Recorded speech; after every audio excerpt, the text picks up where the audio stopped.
Nggak tahu kenapa, saya kadang heran.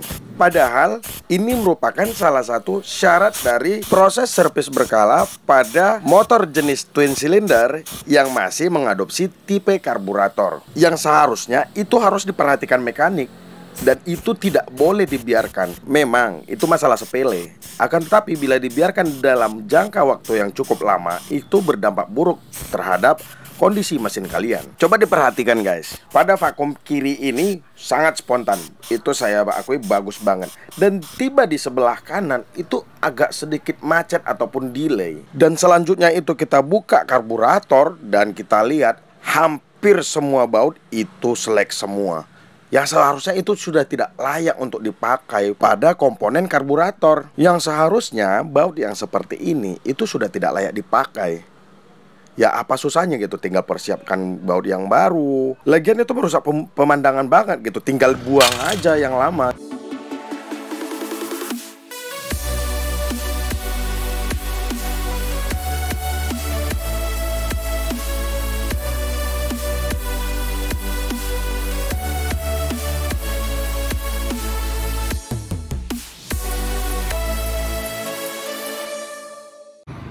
Sebelum kita servis, coba saya nyalakan dulu ya.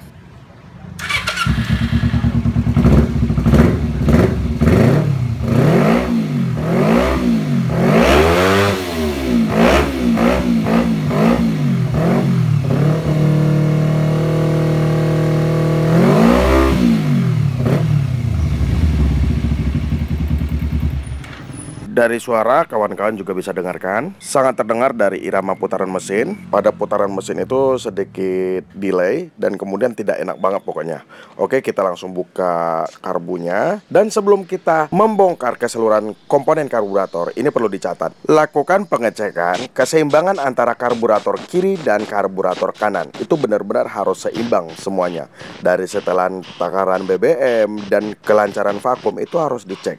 Itu harus betul-betul selaras ataupun seimbang, naiknya sama gitu, dan elastis dari per vakum itu harus sama. Itu nggak boleh delay seperti ini nih. Coba lihat kawan-kawan, lihat sendiri ya. Vakum kiri itu lebih lancar, naik turunnya lebih lancar. Tapi ketika kita semprot pakai angin, itu vakum kanan itu serasa berat gitu loh. Jadi itu perlu diperhatikan ya.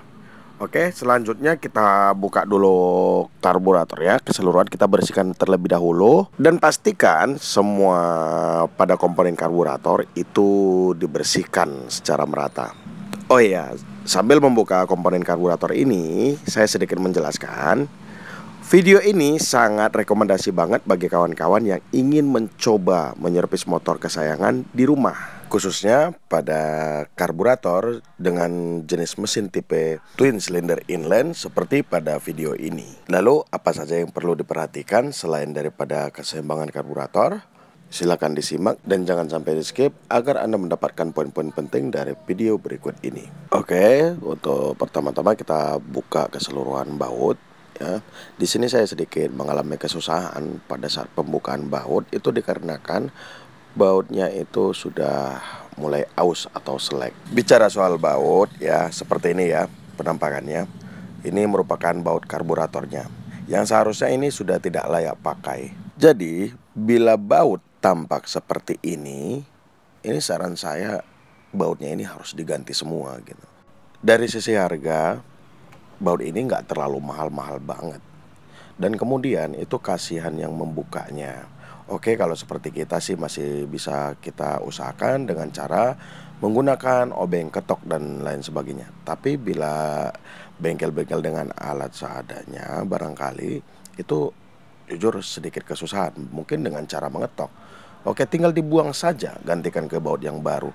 Itu nggak mahal kok sebenarnya.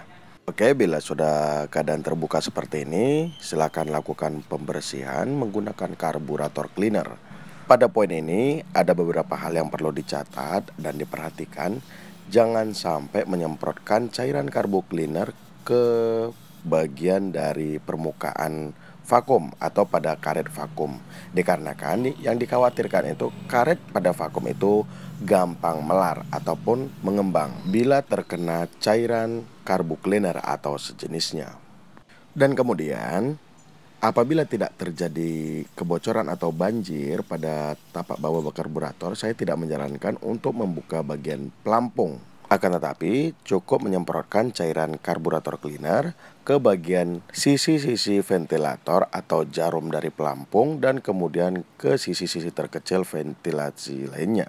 Dikarenakan karburator dengan jenis ini terbilang cukup besar dari segi ukuran, jadi tidak perlu terlalu menghemat cairan karburator cleaner.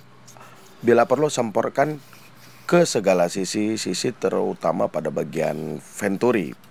Oke, setelah karburator dinyatakan sudah bersih, dan perlu diperhatikan untuk setelan angin pada karburator twin cylinder inline ini menggunakan setelan 1/4 putaran saja, dan itu harus rata, kurang lebih seperti ini untuk kedua setelan anginnya. Oke, selanjutnya kita lanjut ke bagian pegas pada vakum. Itu harus disamaratakan untuk kekerasannya ataupun naik turunnya, itu harus elastisnya harus sama. Dan sebelum kita pasang kembali karburatornya ke motor, itu harus dipastikan untuk naik turun vakum itu harus betul-betul sesuai, betul-betul selaras. Yang seperti saya bilang, itu harus naik elastis sipernya ya. Untuk vakum naik turun itu harus sama. Oke, naik turunnya vakum itu udah spontan banget ya, udah kita nyatakan bagus. Dan untuk penampakannya sebelum dipasang, nah kira-kira seperti ini. Nah kalau seperti ini kan kelihatannya rapih gitu ya. Jadi enak gitu. Untuk mekanik selanjutnya, mungkin barangkali ke lain bengkel, ini sudah enak banget sih kelihatan, sudah rapi banget ya. Untuk baut-baut sudah baru. Oke, selanjutnya kita akan pasangkan kembali karburatornya ke motor dan kita lihat hasilnya. Apakah ada perbedaan? Apakah masih terdapat pincang pada saat RPM bawah ke menengah? Itu coba kita lihat hasilnya setelah kita pasang karburatornya. Oke, karburator sudah terpasang dan kita saatnya coba untuk menyalakan motornya. Dan kita lihat hasil akhirnya.